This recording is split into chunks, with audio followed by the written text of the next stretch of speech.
New York State could soon be the 15th state in the United States to legalize recreational marijuana. It's something state lawmakers have been talking about for years, and it finally may be happening. We've seen it happen in Vermont, Massachusetts, and New Jersey, all states that border New York, legalizing recreational marijuana.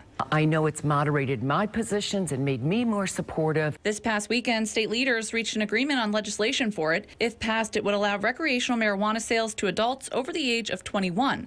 Assemblywoman Pat Fahey says along with seeing other states legalize recreational marijuana, there's another reason she jumped on board with this legislation. People with marijuana-related convictions that would no longer be considered criminalized could have their records automatically expunged. Because it is important that we seal the records of low-level offenders for possession, for use, those that have really suffered historically for those low-level crimes. It could be more than a year before the sale of weed actually begins. Governor Andrew Cuomo said tax collections from the adult use cannabis program are projected to reach $350 million annually.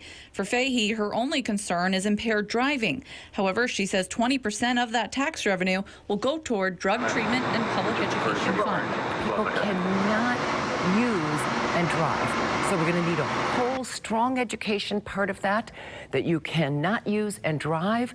And of course, we are still all anxious to have better technology on that. And lawmakers could vote on this legislation as early as tomorrow. It's separate from the budget.